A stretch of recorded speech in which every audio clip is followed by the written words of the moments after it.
नमस्कार। मध्यकालीन इतिहास के इस लेक्चर में आपका स्वागत है। आज हमारी चर्चा का मुख्य बिंदु है विजयनगर साम्राज्य। विजयनगर साम्राज्य आखिर कैसे बना, कैसे इतना विशाल साम्राज्य हुआ, हम इन समस्त मुद्दों के बारे में चर्चा करेंगे। इसके अतिरिक्त विजयनगर साम्राज्य वैसे भी आपके लिए महत्वपूर्ण होता है क्योंकि इसकी राजधानी हुआ करती थी हम्पी, कर्नाटक में हम्पी। चूँकि आपने देखा था G20 हुआ था हमारे यहाँ पे भारत में, तो यहाँ पे श्री प्रधानमंत्री मोदी जी द्वारा जिस मंच पर विदेशी मेहमानों का सम्मान किया गया था उसके बैकग्राउंड में हम्पी के ही चित्र बने हुए थे। तो इसलिए ये साइट बहुत ज़्यादा महत्वपूर्ण है। क्यों? क्योंकि ये यूनेस्को में भी है और हमारी ऐतिहासिक रूप से भी बहुत ज़्यादा महत्वपूर्ण है हम्पी। तो विजयनगर साम्राज्य की राजधानी हुआ करती थी और इसमें वैसे भी बहुत मुख्य महत्वपूर्ण शासक हुए हैं, जैसे कि हरिहर, बुक्का, देवराय द्वितीय, देवराय प्रथम, कृष्णदेवराय और भी बहुत सारे शासक। तो आइए इस पूरे ही टॉपिक को अच्छे से इसका विश्लेषण करते हैं और चर्चा करते हैं इस पर एग्जाम पॉइंट ऑफ व्यू से। तो विजयनगर साम्राज्य के बारे में देखते हैं हम।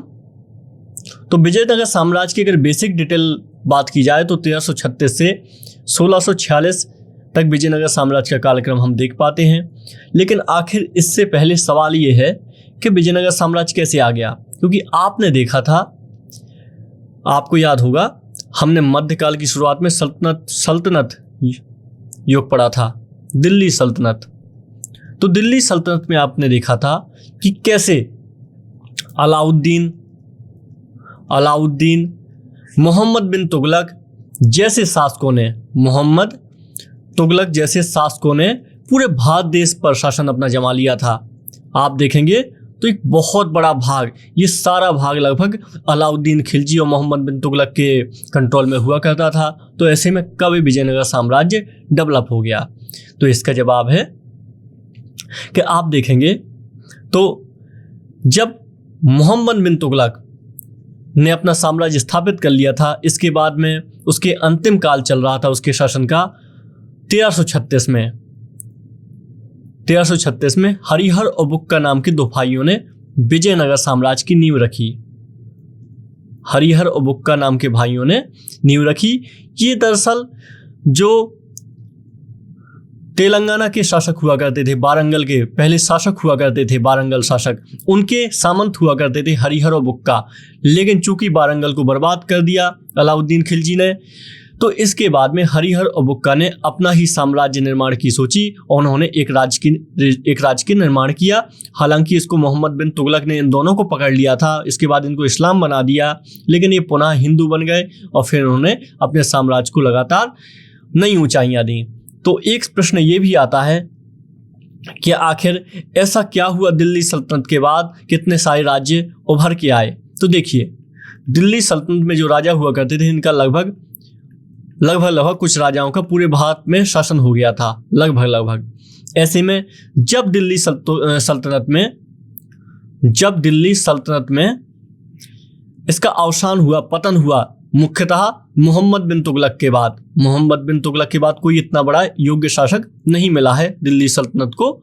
तो मोहम्मद बिन तुगलक के बाद अवसान हुआ, तो ऐसे में बहुत सारे क्षेत्रीय राज्य उठ खड़े हुए। जैसे कि बात करें मेवाड़ में हम्मीर देव नाम से एक शासक हुए सिसोदिया वंश के। तो इन्होंने मेवाड़ में नींव रखी। इसी में आप देखेंगे राणा कुंभा, आगे चल के आपको इसी वंश में राणा सांगा मिलेंगे, कुंभा मिलेंगे, सांगा मिलेंगे और आगे चल के फिर हम महाराणा प्रताप भी देख लेंगे। ठीक है, महाराणा प्रताप भी इसी वंश में होंगे। मेवाड़ हुआ, इसमें आप देखेंगे दूसरा वंश मारवाड़ हो जाएगा। मारवाड़ भी बहुत महत्वपूर्ण वंश एक हुआ है।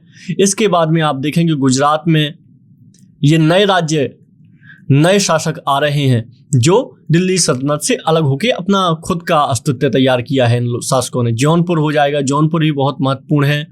मालवा हो जाएगा, मालवा में जूना खां बाद में इसके होशंग शाह की उपाधि धारण करता है, मालवा हो जाएगा। इसमें बाज बहादुर जैसे शासक हो जाएंगे, जिसमें आप देखेंगे रानी दुर्गावती ने लोहा लिया था इन मालवा के शासकों से। तो ये मालवा के मुस्लिम शासक हो जाएंगे। इसके अलावा कश्मीर में भी नए शासक आएंगे, जिसमें सुहादेव हो जाएगा। इसके पहले लोहार वंश यहाँ पे हुआ करता था। इसके बाद में यहाँ पे मुस्लिम वंशों की शुरुआत हो जाएगी, जैसे शाह मीर वंश। ठीक है, तो ऐसे करके कुल मिला के भारत में ये सबसे बड़ी बात कहाँ की, उत्तर भारत की बात कर रहे हैं। उत्तर भारत में तुगलक के पतन के बाद, तुगलक वंश के पतन के बाद नए वंशों का आगमन होता है, नए राज्यों का आगमन होता है, मेवाड़, मारवाड़, गुजरात, जौनपुर, मालवा, कश्मीर। और यही प्रक्रम होता है दक्षिण भारत में, क्योंकि दक्षिण भारत भी अलाउद्दीन के कब्जे में आ गया था, मोहम्मद बिन तुगलक के। तो दक्षिण भारत में क्या होता है, दो राज्य पनपते हैं यहाँ पे। एक पनपता है बहमनी राज्य और दूसरा राज्य पनपता है, तो यहां पे देख लेते हैं, इसको यहां लिखते हैं। दक्षिण भारत में दो राज्य पनपते हैं, एक होता है बहमनी और दूसरा राज्य होता है विजयनगर। विजयनगर विजयनगर तो 1336 में विजयनगर साम्राज्य बनता है और लगभग 1347 में बहमनी साम्राज्य अस्तित्व में आ जाता है। विजयनगर का लगातार एक्सपेंशन हो रहा था, आगे बढ़ रहा था, लेकिन बहमनी साम्राज्य बीच में आ जाता है। इसके बाद विजयनगर का एक्सपेंशन रुक जाता है, लेकिन कृष्णदेवराय के समय में ये बहमनी साम्राज्य भी कब्जे में आ जाता है विजयनगर साम्राज्य के। तो ये जो बहमनी साम्राज्य है ना, यहाँ पे आपके लिए बहुत ज़्यादा इंपॉर्टेंट एक चीज़ है। ये बहमनी साम्राज्य अपने आप में जो 5 राज्य हैं इनका एक भाग हुआ करता था, जिसमें बीजापुर का आदिल शाही वंश हो जाएगा, बीजापुर का। इसमें अहमदनगर का निजाम शाही वंश हो जाएगा। आपने इनके बारे में सुन ही रखा होगा, क्योंकि इनमें से सारे वंश बहुत चर्चा में रहे हैं। बरार का वंश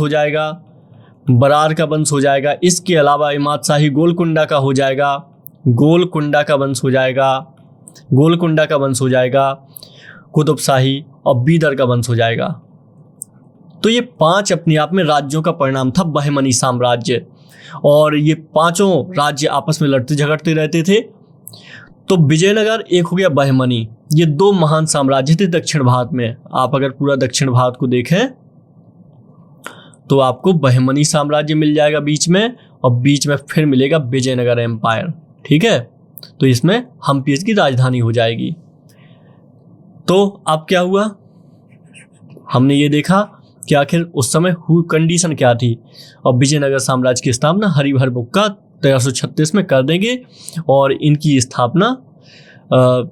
स्थापना बहमनी साम्राज्य की हम बाद में देखते हैं। तो विजयनगर के बारे में आइए और बात करते हैं। विजयनगर एम्पायर हरिहर बुक्का राया के द्वारा स्थापित किया गया था कर्नाटक में। ठीक है, तो विजयनगर साम्राज्य के कुछ हम वंशों को देख लेते हैं, आखिर इस साम्राज्य पर किस किस वंश ने शासन किया, क्योंकि ये जानना बहुत जरूरी है। क्योंकि यही नहीं हम जानेंगे तो हम डेट से, हम राजाओं के क्रम से अपरिचित हो जाएंगे, राजाओं का हम क्रम नहीं समझ पाएंगे। अगर आप राजनीतिक इतिहास क्रम से नहीं समझ पाएंगे तो आपको अलग और भी चीज़ों में समस्या होगी। तो इसमें सबसे पहला साम्राज्य होता है संगम वंश। इन्होंने अपने पिता के नाम पे इस वंश का, पिता की याद में इस वंश का नामकरण किया था, संगम वंश। तो हरिहर बुक्का के द्वारा बात कर चुके हैं। दूसरा वंश था इसने सालो वंश, और तीसरा वंश था तुलव। ये सबसे इंपॉर्टेंट वंश है। क्यों? क्योंकि इसी जो वंश में कृष्णदेवराय जैसे महान राजा प्रकट हुए हैं। कृष्णदेवराय जैसे जो महान राजा थे, और ये अमुक्त मल्यादा जैसे इन्होंने राजनीतिक ग्रंथ भी लिखे हुए हैं जो अर्थशास्त्र के बराबर है कौटिल्य के। तो ये बहुत इंपॉर्टेंट है, इसमें राजा निकले हैं, और ये अराबिडू वंश हो जाएगा। इसके बाद पतन हो जाता है विजयनगर साम्राज्य का, और छोटे छोटे राज्य फिर से अस्तित्व में आ जाते हैं। तो आइए अब देखते हैं हम किस तरीके से इन सारे वंशों को कवर करते हैं। तो आइए बात करते हैं। सबसे पहले संगम वंश की हम लोगों ने बात कर ली है, अब बात करते हैं हम सालो वंश पर। संगम वंश में याद रखिएगा, इसमें हरिहर बुक्का के बाद देवराय प्रथम, ये भी काफ़ी महत्वपूर्ण शासक था इस वंश का। देवराय द्वितीय ये शासक हुए हैं, और ये काफ़ी महत्वपूर्ण शासक थे। तो एक कवि हैं हरविलासम, श्रीनाथ तेलुगु कवि हैं ये, श्रीनाथ। तो इन्होंने हरविलासम नाम की पुस्तक लिखी थी। ये देवराय द्वितीय के दरबार में रहते थे। ठीक है, एग्जाम में प्रश्न बन सकता है, ये याद रखिएगा। और इसके काल में, देवराय द्वितीय के काल में, एक यात्री आया था अब्दुल रज्जाक। आपने इसका नाम जरूर सुना होगा, अब्दुल रज्जाक, ये एक फारसी यात्री था जो आया था देवराय द्वितीय के कार्यकाल में। तो ये इसका नाम भी महत्वपूर्ण है क्योंकि ये यात्री ने बहुत सारे वृतांत छोड़े हुए हैं जो उस समय के कालक्रम को समझने के लिए आवश्यक हैं। चलिए आगे बात करने हैं सालव वंश पर। तो सालव वंश बहुत ज़्यादा इम्पोर्टेंट नहीं था क्योंकि संगम वंश के शासक जो विरूपाक्ष द्वितीय कि उसके सेनापति के द्वारा हत्या कर दी जाती है और विजयनगर पर कब्जा कर लिया जाता है। तो इस आधार पे ये सालव वंश की नींव पड़ती है और सालव वंश की नींव पड़ जाती है। ठीक है, याद रखिएगा इसको। चलिए अब बात कर लेते हैं तुलो वंश की, जो सबसे ज़्यादा हमारे लिए महत्वपूर्ण है।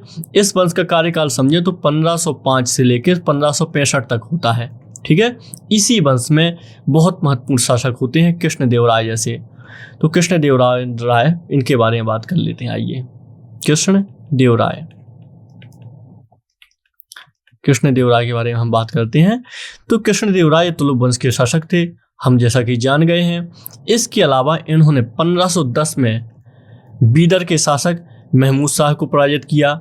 बीदर के शासक इन्होंने 1512 में रायचूर दोआब पर कब्जा कर लिया, उनके दुर्गों को जीत लिया। 1513 से 18 के बीच में इन्होंने उड़ीसा के गजपति शासक रुद्रदेव पे हमला किया, उसने संधि कर ली। 1520 में इन्होंने गोलकुंडा को हराकर वारंगल पे कब्जा कर लिया। तो ये बहुत ही शौर्यवान शासक थे इन्होंने। इनके दरबार में एक और बड़ी चीज है, अष्टदिग्गज निवास करते थे। अष्टदिग्गज ये कौन थे? अष्टदिग्गज जैसे कि आप जानते हैं नवरत्न रखते थे चंद्रगुप्त द्वितीय अकबर के दरबार में थे, इनके दरबार में अष्टदिग्गज हुआ करते थे।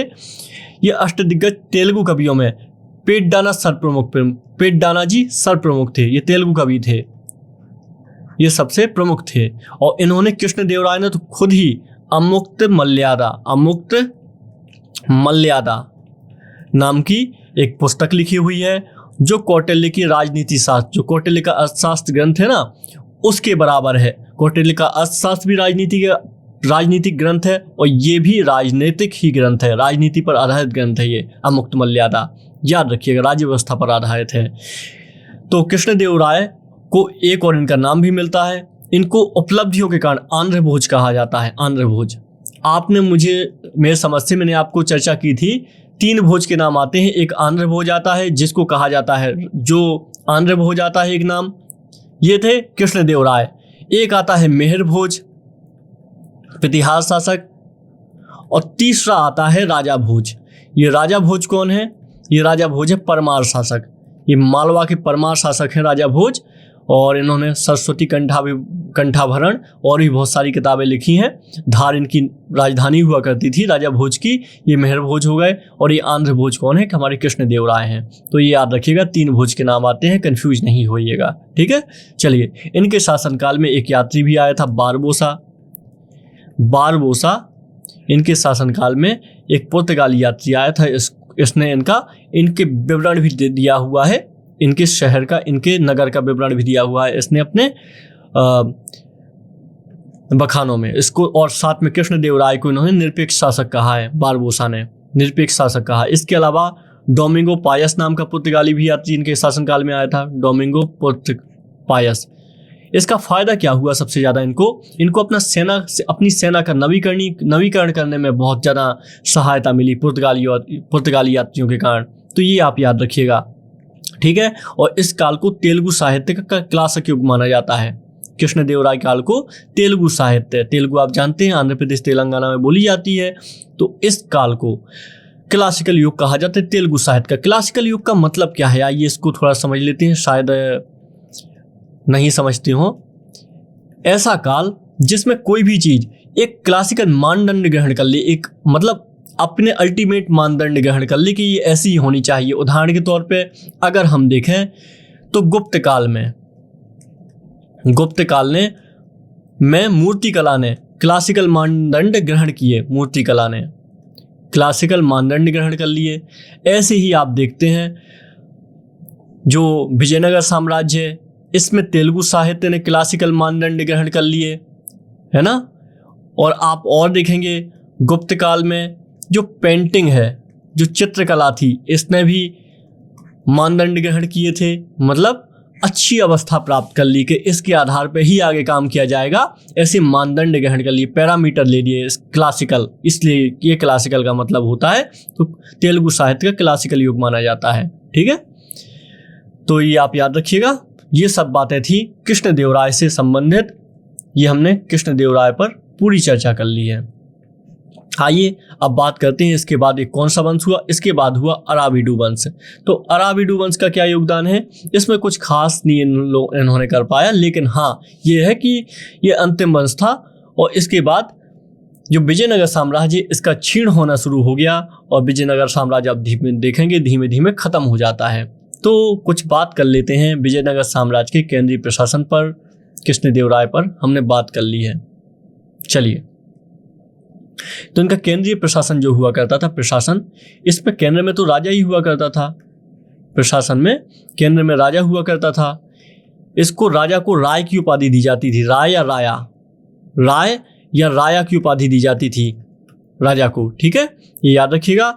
इसमें जो न्यायाधीश होता था तो सम्राट ही मुख्य न्यायाधीश हुआ करता था और ये धर्मनिरपेक्ष हुआ करता था, धर्मनिरपेक्ष नीति का अनुसार सबने किया है, मतलब जितने भी राजा रहे इन्होंने सबने धर्मनिरपेक्ष नीति का ही अनुसरण किया है। ये हमें उल्लिखित मिलता है, बाकायदा हमें इसको लिखा हुआ मिलता है। कृष्णदेवराय ने अमुक्त मर्यादा में अपने राजा और प्रजा के बीच के संबंधों के बारे में बात की है और जैसे साप्तांग सिद्धांत था मौर्य व्यवस्था का, उसी का अनुसरण इन्होंने भी किया। साप्तांग जो सिद्धांत था कौटिल्य के द्वारा दिया हुआ, उसका अनुसरण इन लोगों ने भी किया। ठीक है, ये सब चीजें याद रखिएगा। आगे बढ़ते हैं, इनके हम और प्रशासन के बारे में बात करें तो इनका एक प्रशासन का बहुत ही ग्राम प्रशासन इनका बहुत ज़्यादा महत्वपूर्ण है। ग्राम प्रशासन जिसको और कहा जाता था, और अगर इनके प्रशासन को हम पूरी तरीके से डिवाइड करें तो हो जाएगा साम्राज्य राज्य में विभाजित था, राज्य को मंडलम कहा जाता था। ये जिला में विभाजित था, इसको कोट्टम या बलनाडु कहा जाता था। इसके बाद परगना या नाडु इनको कहा जाता था, और जैसे कि मेला ग्राम, 50 गांवों के समूह को मेला ग्राम कहते थे। इसके बाद में आते थे ग्राम जिसको और कहा जाता था। तो ये इनका संरचना हुआ करती थी पूरे साम्राज्य की, और ऐसी संरचना कुछ आपको चोलों में भी देखने को मिलेगी। तो कहीं ना कहीं इसमें इनपुट लिए होंगे, तो इसलिए ऐसा है। चलिए ठीक है, और बाकी इनकी मुद्रा व्यवस्था हम और समझ लेते हैं। मुद्रा व्यवस्था इनकी महत्वपूर्ण है क्योंकि इनकी जो मुद्रा का है नाम है बरा है। ये एग्जाम में प्रश्न बन चुका है। तो ये स्वर्ण का सिक्का हुआ करता था, स्वर्ण का, और ये कितने ग्राम का 52 ग्रेन का सिक्का हुआ करता था स्वर्ण का। ये सर्वाधिक प्रसिद्ध सिक्का है। इसे ही विदेशी यात्रियों ने पगोड़ा कहा है। आपने एक नाम सुना होगा पगोड़ा, तो इसे ही विदेशी यात्री पगोड़ा बोलते हैं। ठीक है, ये बराह नाम का सिक्का भी महत्वपूर्ण है। और जो चांदी के छोटे सिक्के हुआ करते थे इनको तार कहा जाता था। ठीक है, इसमें हनुमान और गरुड़ की आकृतियां अंकित हैं हरिहर प्रथम के सिक्कों में। इसके बाद में आप देखेंगे और भी ईश्वर की आकृतियां इनमें वर्णित हैं। तो पुर्तगालियों ने इनके सिक्कों की तुलना भी की है, हूण से की है इनके सिक्कों की तुलना पुर्तगालियों ने। ये भी आप याद रख सकते हैं। महिलाओं की स्थिति यहाँ पे कैसी थी? महिलाओं की स्थिति यहाँ पे अगर आप दूसरे राजाओं को देखें उनसे अच्छी मानी जाती है। इसीलिए भी ये साम्राज्य बहुत ज़्यादा महत्वपूर्ण है। इसमें राजाओं को कार्यों को लिखना, आय व्यय की गणना, मल्ल युद्ध में भाग लेना, ये सब भी भूमिकाएं निभाती थी महिलाएं। नृत्य गायन के अलावा, नृत्य गायन भी करती थी, ठीक है, इसके अलावा भी। तो इसमें और आप एक और चीज़ है, इसमें गणिकाओं की उपस्थिति हमेशा से है। आप देखेंगे ऋग्वेद से लेके वैदिक काल से लेके पूर्व वैदिक काल में भी उत्तर वैदिक काल से लेके हमेशा ही गणिकाओं की स्थिति रही है। गणिकाओं का मतलब जो महिलाएं वेश्याएं करती थी, ऐसी महिलाएं उस समय ऐसी महिलाओं को गणिका कहा जाता था। ठीक है, तो याद रखिएगा। सती प्रथा का उल्लेख भी इसमें हुआ है। सती प्रथा का उल्लेख भी विभिन्न यात्रियों ने किया है, जिसमें से बारबोसा, नूनीज और सीजर फेडरिक, ये प्रमुख हैं। इन लोगों ने सती प्रथा का उल्लेख किया कि यहाँ पे सती प्रथा भी चलती थी। हालांकि सती प्रथा को पवित्र माना गया, किंतु यह नायकों तथा राज परिवारों में ही सीमित थी। चिट्टियों ब्राह्मणों में नहीं चलती थी सती प्रथा। सती प्रथा के बारे में हमने बात की थी। इसका सबसे पहला साक्ष्य हमें एरन अभिलेख में मिलता है। गुप्त काल में भानुगुप्त का अभिलेख होता है, उसमें मिलता है हमें सती प्रथा का पहला साक्ष्य। गुप्त काल में हम बात कर चुके हैं इसके बारे में पहले ही। चलिए कुछ आगे बात करते हैं। तो आइए अब बहमनी साम्राज्य के बारे में बात कर लेते हैं, क्योंकि बहमनी साम्राज्य पे हमने बाद में चर्चा कहा था कि बाद में चर्चा करेंगे। तो बहमनी साम्राज्य, तो देखिए बहमनी साम्राज्य के बारे में हम जान चुके हैं कि 1347 में इस साम्राज्य का उदय हुआ था। इसमें क्या हुआ था, दौलताबाद में जब तुगलक वंश खत्म हो रहा था तो दौलताबाद में अमीरों ने, एक व्यक्ति था, इस व्यक्ति का नाम था इस्माइल मख, इसको शासक बना दिया था, शासक घोषित कर दिया। इस्माइल मख ने क्या किया, जफर खां हसन गंगू नाम के एक व्यक्ति था, बहुत मतलब ही अच्छा ये मान सकते हैं कि आप योग्य व्यक्ति था। हसन गंगू को इसने अलाउद्दीन हसन बहमन खां के नाम से उपाधि देके इसका शासक बना दिया, और इस तरीके से बहमनी साम्राज्य की नींव पड़ती है। शाह की उपाधि देकर इसको बना दिया सुल्तान। तो इस तरीके से आप देखेंगे इसने हसन गंगू ने 1347 से लेकर 1358 तक शासन किया और बहुत ही सुयोग्य शासन किया। इस तरीके से आप देखेंगे बहमनी साम्राज्य की नींव पड़ जाती है और बहमनी साम्राज्य आ जाता है, जो बाद में विजयनगर साम्राज्य को भी चुनौती देता है काफ़ी हद तक। ठीक है, तो हसन गंगू के बाद जो दूसरे शासक आते हैं वो उतने योग्य हालांकि नहीं होते हैं, लेकिन इसमें मोहम्मद शाह के उत्तराधिकारी ताजुद्दीन फिरोज शाह और शहाबुद्दीन अहमद शाह, अलाउद्दीन अहमद द्वितीय, हुमायूं शाह, ये सब बहमनी साम्राज्य में शासक बनते हैं। हालांकि जो हुमायूं शाह है इसके शासनकाल में आखिरकार बहमनी साम्राज्य का पतन हो जाता है और 5 नए राज्य निकलते हैं, जिनके बारे में हम बात कर चुके हैं। बीजापुर का आदिल शाही राज्य 1489 में, अहमदनगर का निजाम शाही वंश, अहमदनगर उसी की बात कर रहा हूँ, महाराष्ट्र के पास, निजाम शाही राज्य, बरार का इमाद शाही राज्य, इसके अलावा गोलकुंडा का कुतुब शाही राज्य और बीदर का बरीद शाही राज्य।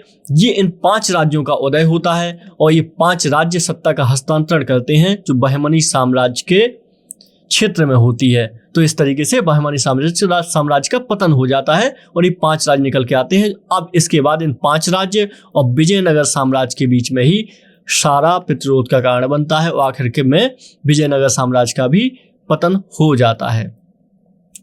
तो ये विजयनगर 5 राज्य बनाम विजयनगर साम्राज्य, क्योंकि विजयनगर साम्राज्य के कुछ शासक थे जिन्होंने ऐसी नीति अपनाई थी, लड़वाओ और राज करो की नीति अपनाई थी, फूट डालो राज करो की नीति अपनाई थी। आखिरकार ये 4 राज्य, इसमें से 5 राज्यों में से 4 राज्य बरार को छोड़ के एक साथ हो जाते हैं और विजयनगर के विरुद्ध युद्ध की घोषणा कर देते हैं। तो इस तरीके से हमने विजयनगर साम्राज्य को समझा, इनके बारे में जाना। आपसे हमने शुरुआत में बात की थी कुछ ऐसे राज्यों की जो छोटे राज्य थे, इसमें आपका मेवाड़, मारवाड़, ये सब भी महत्वपूर्ण रहेंगे। आइए 2 मिनट के लिए इन पर भी बात कर लेते हैं। तो हम मेवाड़ पे बात कर चुके हैं, जिसमें हमने बताया था हमीरदेव ने सिसोदिया वंश की स्थापना की। इसी वंश में आगे राणा कुंभा, फिर राणा सांगाई, फिर महाराणा प्रताप भी इसी वंश में आगे जाके आए और आखिरकार में अमर सिंह जी जो थे, उन्होंने जो जहांगीर था उसके सामने समर्पण कर दिया और आखिरकार जो इनका प्रतिरोध था ये लंबा, और ये इसका अंत हुआ मेवाड़ के राजाओं का। इसके बाद में हमने मारवाड़ की बात की, तो मारवाड़ में ये बहुत महत्वपूर्ण शासक हुई। एक्चुअली में ये मारवाड़ के राठौर प्राचीन राष्ट्रकूटों के वंशज हुआ करते थे। तो इसका चंद नामक एक व्यक्ति ने मारवाड़ राज्य की नींव रखी थी। फिर इसके बाद में काफ़ी महत्वपूर्ण इसमें शासक होते गए, और जिसमें आपने सुना होगा जोधा का नाम सुना होगा आपने, जोधा नाम के राजा का नाम, रामनल का नाम सुना होगा। इसके समय में आपने एक और राजा का नाम सुना होगा जो शेर शाह के समय पर था, इसका नाम था मालदेव नाम का एक राजा था जो शेर शाह के समय पर था। शेर शाह ने जब यहाँ पे युद्ध के लिए अपने सैनिक भेजे, अपनी सेना भेजी मारवाड़ में, तो मालदेव ने बड़े ही अच्छे तरीके से इनका प्रतिरोध किया और खूब वीरता दिखाई मालदेव मारवाड़ के। इसके बाद गुजरात हो जाएगा आपका, इसमें जौनपुर हो जाएगा। जौनपुर भी एक बहुत बड़ा पूरब का केंद्र हुआ करता था, जिसमें साहित्य के लिए भी बहुत मशहूर था। और गुजरात में आप देखेंगे तो मुजफ्फर शाह नाम के आपको सुल्तान मुजफ्फर शाह नाम के एक राजा मिलेंगे जिन्होंने इस पे शासन किया था। और आखिरकार 1573 में अकबर गुजरात को मुगल साम्राज्य में मिला लेता है। इसके बाद गुजरात का स्वतंत्र अस्तित्व खत्म हो जाता है अकबर के समय तक। ठीक है, याद रखिएगा। और कश्मीर में सुहादेव का शासन पे हमने पहले ही बात कर ली। तो इसी वंश में आप देखेंगे आगे जाके जो कश्मीर का वंश था, तो सुहादेव के बाद यहाँ पे एक मुस्लिम साम्राज्य की नींव पड़ेगी। शाहमीर के द्वारा शाहमीर वंश की नींव पड़ेगी। इसके बाद सिकंदर शाह के मंत्री सुहावट ने धर्म परिवर्तन कर लेगा और सिकंदर शाह के सहयोग से कश्मीर पर बलपूर्वक हिंदुओं को धर्म परिवर्तन के लिए विवश करेगा। फिर इसके बाद आप देखेंगे आगे चल के सुल्तान जैनुल आबदीन आएगा जो 1420 से 70 के मध्य आएगा और काफ़ी महत्वपूर्ण कार्य करेगा कश्मीर में। ये सब हम चीज़ें देखेंगे। चलिए अब इस लेक्चर को हम यहीं विराम देते हैं विजयनगर साम्राज्य के साथ। अब मिलते हैं मुगल एम्पायर में। अब हम देखेंगे मुगल एम्पायर किस तरीके से भारत में खड़ा हुआ और क्या क्या इसके बड़े योगदान रहे।